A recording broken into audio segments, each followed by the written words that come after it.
So normally what I do is I lay out all of my eyes first, and then I come back and wrap them. So what I'm going to do is start right about there and just tape that down for a minute. These are Fuji Alkanite eyes. They're black. They have the Alkanite ring. It's a pretty standard eye. It's what you'll find on most rods, most of your mid-grade rods in stores. I don't know that there's any particular science to this. I've heard other builders and instructional videos say you want one more eye than you have length of rod. So on a 7-foot rod you should have 8 eyes and a tip.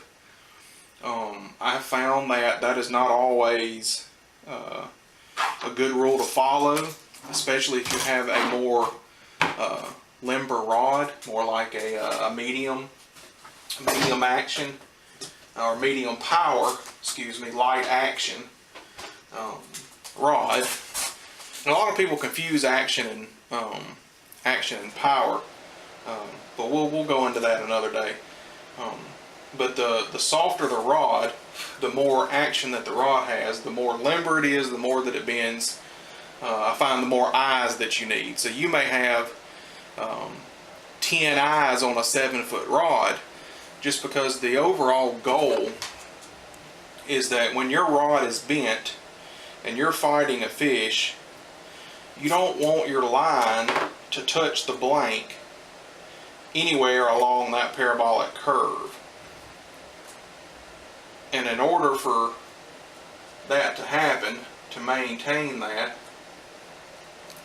you need more eyes on a more limber rod closer together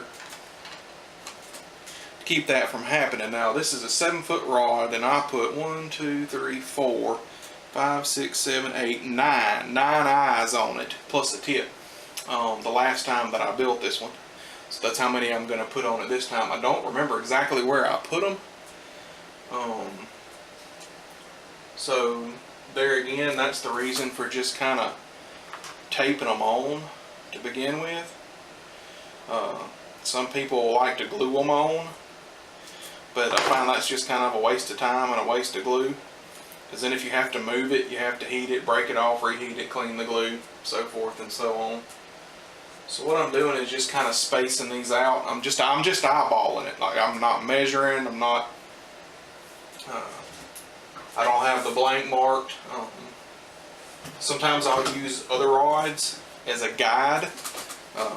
Like if I'm building a 7-foot medium heavy, then I'll take one of my other 7-foot medium heavies that I've already laid the eyes out on, and I know that they're right, and I'll use it as a guide, and I'll lay the two blanks side by side and mark everywhere that there's an eye, and then just come back and put them on, and I don't have to lay them out like this. But I don't have any other spinning rods here. I'm not a big proponent of them. I don't use them. Not that there's anything wrong with them. I just prefer casting rods, casting reels. It's just my personal preference. There's absolutely nothing wrong with spinning gear. Matter of fact, there are several techniques that I like to use, like shaky head fishing, that the majority of people say and prefer, or say that you should use spinning gear for, and prefer to use it for that. And honestly, there are times when I wish that I did like to use spinning gear so that I could use it for a shaky head rod, because I feel like it would be much better suited. But there again, I just don't find them comfortable. And if I'm not comfortable, then, you know, I'm not going to pay attention. I'm not going to enjoy I'm not going to enjoy fishing. I'm going to be more concerned with the fact that I don't like the rod, don't like the reel. So I just use a casting rod. And there's nothing wrong with that. Sometimes it makes it a little difficult to cast. Casting such a lightweight, especially a smaller shaky head. But I find that a 3/16 ounce shaky head with a worm on it, like a 7 inch, 6 or 7 inch trick worm, does pretty good. I don't have any problems casting. Now I can't just rear back and sling it very far like I can something heavier. I may not can cast as far as if I was casting it on a spinning rig. But typically when I'm fishing with a shaky head, I'm not making very long casts anyway, so that it really doesn't have any effect on what I'm doing.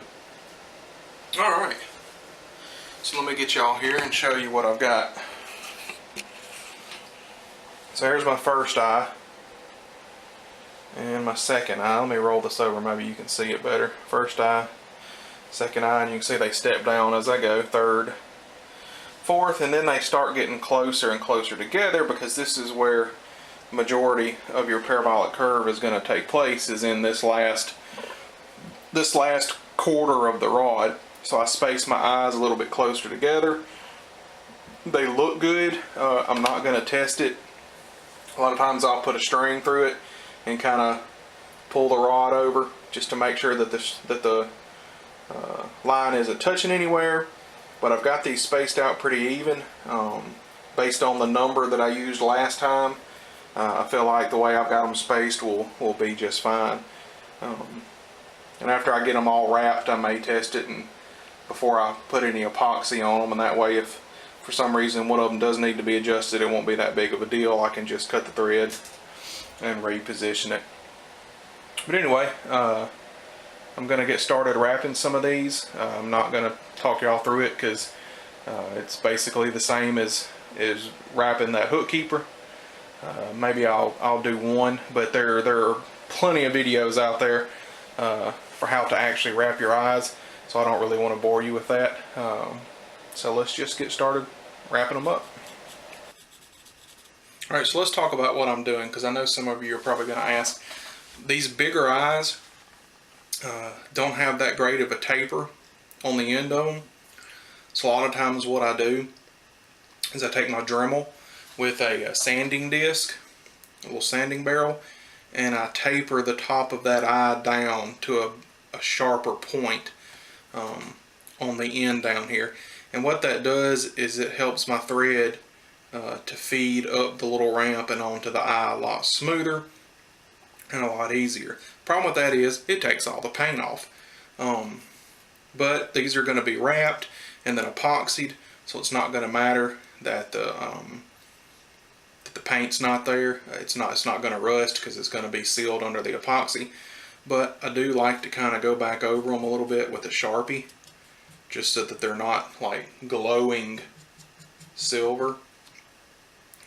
Just in case you ever do have just a little piece of thread that's not laid in there perfect. At least I know that it's not gonna, that silver's not gonna show through.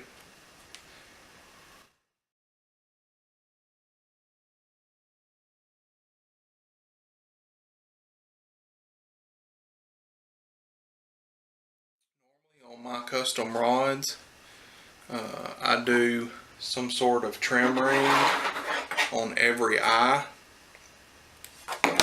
One, because it looks really nice, and two, because I feel like if you're spending the money for a custom rod, it deserves to be nice. And it just having that trim ring on every eye just gives it that little something extra.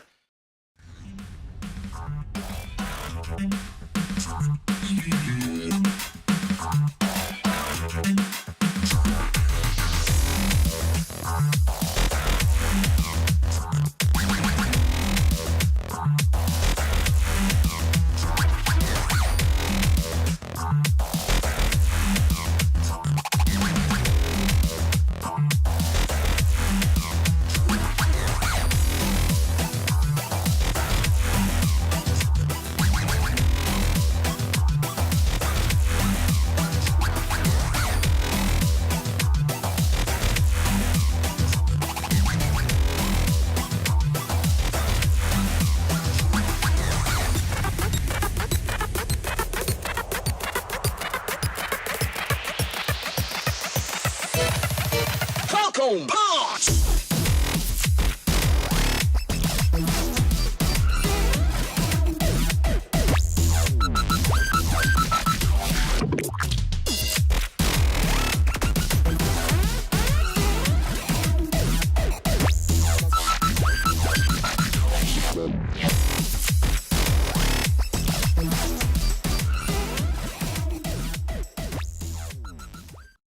So what I'm doing here is just a very simple decorative wrap, just to kind of give it a little extra detail.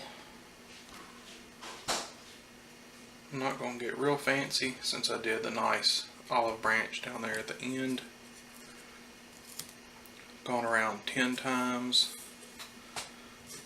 with the black, and then just like I did earlier, just going to go under and around a couple times.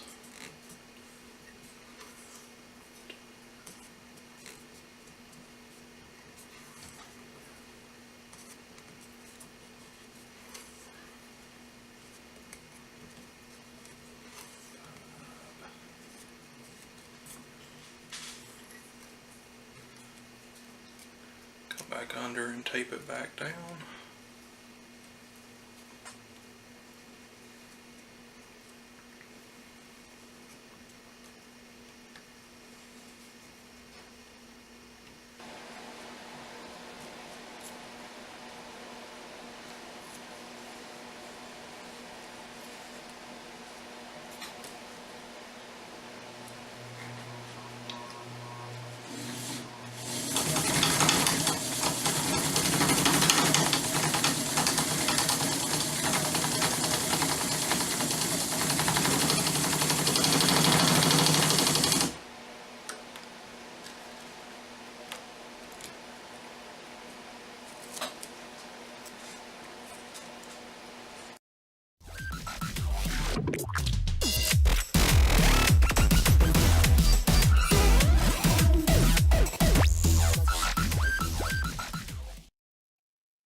Alright, so what I did there was just go around a couple of times with the black,